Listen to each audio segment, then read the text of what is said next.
Hello friends, आज हम इस वीडियो में बताएंगे पासपोर्ट साइज फ़ोटो कैसे बनाते हैं। तो चलिए हम वीडियो को शुरू करते हैं। तो सबसे पहले हम अपने फोटोशॉप को यहाँ से ओपन कर लेते हैं। आप देख सकते हैं मेरा फोटोशॉप ओपन हो गया। फोटोशॉप ओपन होने के बाद इसके बाद हम फ़ोटो को ओपन करेंगे। फ़ोटो को ओपन करने के लिए हम फोटोशॉप को यहाँ से मिनिमाइज कर देंगे। मिनिमाइज करने के बाद इसके बाद आप यहाँ देख सकते हैं मेरे डेस्कटॉप पे एक फ़ोटो है। हम इस फ़ोटो को फोटोशॉप में ओपन करेंगे। तो हम इस फ़ोटो पे माउस से क्लिक करके इस तरह से खींचेंगे। माउस से इस तरह से फोटोशॉप में खींच के ओपन करेंगे। आप देख सकते हैं मेरा फ़ोटो फोटोशॉप में ओपन हो गया। फ़ोटो ओपन होने के बाद इसके बाद हम फ़ोटो पे यहाँ क्लिक करके बड़ा कर लेंगे। बड़ा करने के बाद सबसे पहले हम फ़ोटो को क्रॉप करेंगे। क्रॉप करने के लिए हम क्रॉप टूल को यहाँ से सेलेक्ट करेंगे। क्रॉप टूल सेलेक्ट करने के बाद इसके बाद आप यहाँ ऊपर देखेंगे फ़ोटो का साइज़ देना रहता है। तो हम यहाँ क्लिक करके फ़ोटो का साइज़ दे लेते हैं। तो सबसे पहले हम यहाँ लिखेंगे 1.2 इंच। उसके बाद यहाँ हाइट में लिखेंगे। उसके बाद यहाँ 1.6 इंच। उसके बाद यहाँ लिखेंगे रेजुलेशन में 300 लिख देंगे। उसके बाद आपको यहाँ इस पर क्लिक करना है। क्लिक करने के बाद यहाँ पिक्सल में है तो आपको यहाँ इंच में क्लिक कर लेना है। क्लिक करने के बाद इसके बाद यहाँ इसको हम फ़ोटो को सेलेक्ट करेंगे जितना मुझे फ़ोटो को क्रॉप करना है। तो यहाँ से इसको हम सेलेक्ट कर लेते हैं। सेलेक्ट करने के बाद हम इसको और अच्छे से सेलेक्ट करने के लिए हम अपने कीबोर्ड को एरो की से इसको इधर उधर नीचे ऊपर अच्छे से एडजस्ट कर लेंगे। इस तरह से आप भी अपने कीबोर्ड को एरो की से इधर उधर अच्छे से एडजस्ट कर लेंगे।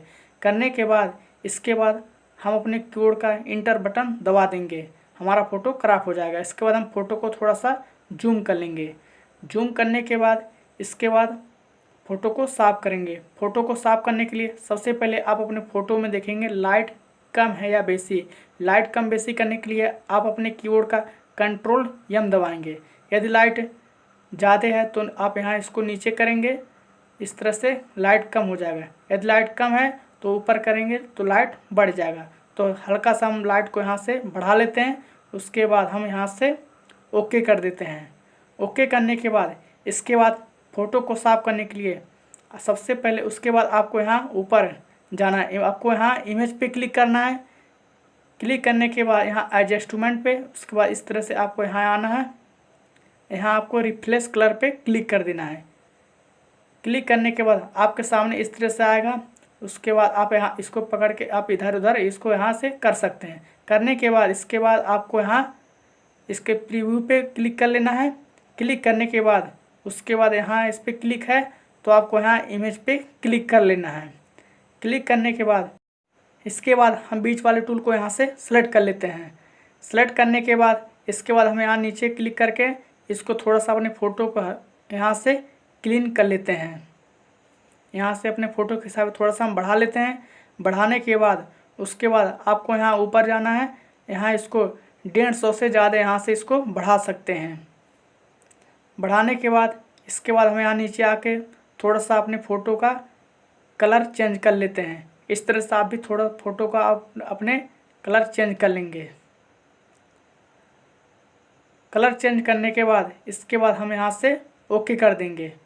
ओके करने के बाद इसके बाद इसको फ़ोटो का कलर बैलेंस करेंगे। कलर बैलेंस करने के लिए हम अपने कीबोर्ड का कंट्रोल बी दबाएंगे। उसके बाद यहाँ इस पर क्लिक करके हम अपने फ़ोटो के हिसाब यहाँ से कलर बैलेंस कर लेते हैं। यहाँ से आप भी इस तरह से कलर बैलेंस कर लेंगे। कलर बैलेंस करने के बाद उसके बाद आपको यहाँ से ओके कर देना है। ओके करने के बाद उसके बाद हम फ़ोटो को साफ़ करेंगे ब्रश से। ब्रश से फ़ोटो को साफ़ करने के लिए आपको देख लीजिए इस वाले टूल को यहाँ से सेलेक्ट कर लेना है। सेलेक्ट करने के बाद इसके कहीं गोरे जगह पे इसके क्लिक कर देना है। क्लिक करने के बाद उसके बाद आपको यहाँ से ब्रश लेना है। यहाँ से ब्रश को सेलेक्ट कर लेंगे। उसके बाद आप यहाँ ऊपर देखेंगे ओपेसिटी दिया। ओपेसिटी आपको यहाँ 10 रखना है। उसके बाद यहाँ फ्लो 100 रखना है। उसके बाद थोड़ा सा हम फ़ोटो को जूम कर लेते हैं। जूम करने के बाद इसके बाद जो ब्रैकेट है अपने कीबोर्ड का ब्रैकेट से इसको छोटा बड़ा यहाँ से इसको कर सकते हैं। इस तरह से हम फ़ोटो पे क्लिक करके इस तरह से माउस से इस तरह से फ़ोटो को क्लीन कर सकते हैं। आप देख सकते हैं मेरा फ़ोटो किस तरह से हल्का हल्का इस तरह से क्लीन हो रहा है। इसी तरह से आप भी फ़ोटो को हल्का हल्का माउस का बटन दबा के इस तरह से फ़ोटो को क्लीन कर सकते हैं। तो हम फ़ोटो को इस तरह से थोड़ा थोड़ा क्लीन कर लेते हैं। इसके बाद हम जूम माइनस कर लेंगे। जूम माइनस करने के बाद इसके बाद थोड़ा सा और हम क्लीन कर लेते हैं। इस तरह से आप बहुत आसानी के साथ फ़ोटो को साफ कर सकते हैं और क्लीन कर सकते हैं। यहाँ हम थोड़ा इसको कर लेते हैं। उसके बाद थोड़ा सा इसको स्मूथ करने के लिए आपको यहाँ ऊपर जाना है, इमेज पे क्लिक करना है, उसके बाद फिर से एज इंस्ट्रूमेंट पे, उसके बाद यहाँ नीचे आना है, इस बार सेलेक्टिव कलर पे क्लिक कर देना है।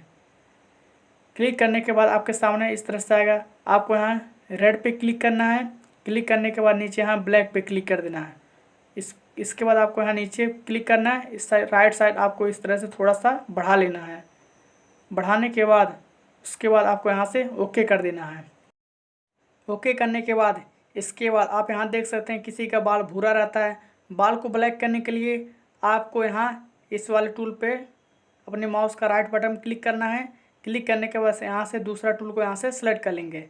सेलेक्ट करने के बाद इसको भी आप अपने कीबोर्ड के ब्रैकेट से छोटा बड़ा करके इस तरह से बाल को ब्लैक कर लेंगे। करने के बाद उसके बाद हम थोड़ा सा फ़ोटो को जूम कर लेते हैं। इसके बाद किसी का आँख भी भूरा रहता है तो हम इसको छोटा करके इस तरह से आँख को भी थोड़ा सा ब्लैक कर देंगे। यहाँ इसको इस तरह से यहाँ आईब्रो पे थोड़ा सा हल्का हल्का यहाँ से इस तरह से ब्लैक कर सकते हैं। ब्लैक करने के बाद इसके बाद आप यहाँ देख सकते हैं मेरा फ़ोटो क्लीन हो गया। उसके बाद क्लीन करने के बाद इसके बाद फ़ोटो को हम बैकग्राउंड चेंज करेंगे। बैकग्राउंड चेंज करने के लिए आपको यहाँ से मैजिक टूल को यहाँ से सेलेक्ट कर लेना है। सेलेक्ट करने के बाद उसके बाद आप यहाँ ऊपर 40-50 रख सकते हैं। रखने के बाद उसके बाद यहाँ बैकग्राउंड पे क्लिक कर देंगे। क्लिक करने के बाद आप यहाँ देख सकते हैं अच्छे से सेलेक्ट नहीं हुआ है तो आप अपने कीबोर्ड का शिफ्ट बटन दबा के, माउस का बटन दबा के इसको अच्छे से सेलेक्ट कर लेंगे। यहाँ से क्लिक करके सेलेक्ट कर लेंगे। सेलेक्ट करने के बाद आप यहाँ पीछे किस कलर का बैकग्राउंड रखना चाहते हैं। बैकग्राउंड लेने के लिए आपको यहाँ इस पर क्लिक करना है। क्लिक करने के बाद आपके सामने इस तरह से आएगा। आप यहाँ से कोई भी कलर यहाँ से ले सकते हैं। तो यहाँ से हम ब्लू ले लेते हैं। यहाँ इस पर क्लिक कर देते हैं। उसके बाद हम यहाँ से ओके कर देते हैं।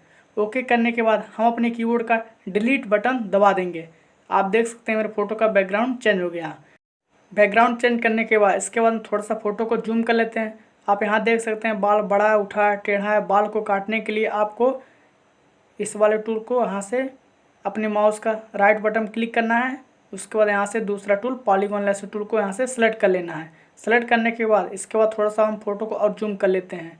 जूम करने के बाद इसके बाद हम अपने कीबोर्ड का शिफ्ट बटन दबा के, माउस का बटन दबा के शिफ्ट बटन छोड़ देंगे।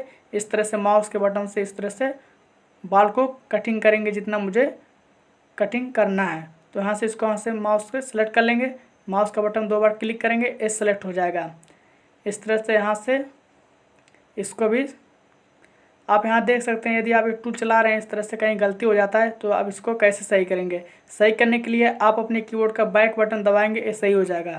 तो चलिए हम इस तरह से, मुझे बाल को जितना ख़राब करना है इस तरह से आप भी इस तरह से माउस का बटन दबा के इस तरह से कटिंग कर सकते हैं बाल का। तो यहाँ से हम इसको कर लेते हैं। उसके बाद डबल क्लिक कर देंगे, सेलेक्ट हो जाएगा। इसके बाद डिलीट बटन दबा देंगे। आप यहाँ देख सकते हैं मेरा फ़ोटो बन के रेडी हो गया। तो उसको जूम माइनस कर लेते हैं। जूम माइनस करने के बाद इसके बाद हम फ़ोटो को प्रिंट करेंगे। फ़ोटो को प्रिंट करने के लिए इस सिलेक्शन को हटाएंगे। अपने कीबोर्ड का कंट्रोल डी प्रेस करेंगे, सिलेक्शन हट जाएगा। उसके बाद अपने कीबोर्ड का कंट्रोल एन दबाएंगे। उसके बाद यहाँ इस पर क्लिक करके हम यहाँ से पेपर को यहाँ से सेलेक्ट कर लेंगे। तो यहाँ से हम यहाँ से इसको A4 को सेलेक्ट कर लेते हैं। उसके बाद यहाँ से ओके कर देते हैं। ओके करने के बाद इसके बाद हम इस पर क्लिक करके थोड़ा इधर कर देते हैं। इसके बाद इस फ़ोटो पे हम इसको मूव करेंगे। मूव करने के लिए हम मूव टूल को यहाँ से सेलेक्ट करेंगे। उसके बाद इस फोटो पे क्लिक करके माउस का बटन दबा के इसको लाकर छोड़ देंगे। उसको यहाँ से बड़ा कर देंगे। उसको थोड़ा सा हम फ़ोटो को जूम कर लेते हैं। जूम करने के बाद इसके बाद हम फ़ोटो का बॉर्डर लगाएंगे। बॉर्डर लगाने के लिए आपको यहाँ ऊपर एडिट पे क्लिक करना है। उसके बाद नीचे आना, आपको यहाँ स्ट्रोक पे क्लिक कर देना है। क्लिक करने के बाद उसके बाद आपको यहाँ से कलर पे क्लिक कर देना है। कलर पे क्लिक करने के बाद आप यहाँ से कलर ले सकते हैं। तो यहाँ से हम ब्लैक ले लेते हैं और यहाँ से ओके कर देते हैं। ओके करने के बाद आपको कितना मोटा चाहिए, पतला, तो यहाँ से हम 3 पिक्सल कर लेते हैं। उसके बाद यहाँ से ओके कर देंगे। ओके करने के बाद उसको फ़ोटो को हम जूम कर लेते हैं। आप यहाँ देख सकते हैं मेरे फ़ोटो को चारों तरफ से बॉर्डर लग गया है। इसके बाद हम फ़ोटो को जूम माइनस कर लेते हैं। जूम माइनस करने के बाद इस हम फ़ोटो पे क्लिक करके यहाँ कोने में ले आके रख देंगे। उसके बाद बहुत सारा फ़ोटो बनाने के लिए आप अपने कीबोर्ड का कंट्रोल शिफ्ट अल्ट एक साथ बटन दबाएंगे। उसके बाद माउस से इस तरह से फ़ोटो को खींचेंगे। इस तरह से आप बहुत सारा फ़ोटो बना सकते हैं। तो हमें यहाँ से 6 फ़ोटो को यहाँ से बना लेते हैं। मुझे 6 फ़ोटो चाहिए। तो यहाँ से आप यहाँ देख सकते हैं मेरा 6 फ़ोटो हो गया। उसके बाद 6 फ़ोटो को प्रिंट करने के लिए हम अपने कीबोर्ड का कंट्रोल P दबाएंगे। आप यहाँ देख सकते हैं। आप उसको यहाँ प्रिंट पे क्लिक कर देंगे।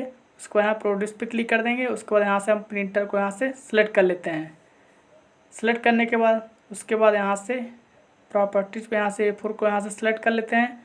करने के बाद उसके बाद यहाँ से ओके कर देते हैं। यहाँ से भी हम ओके कर देंगे, मेरा फ़ोटो प्रिंट हो जाएगा।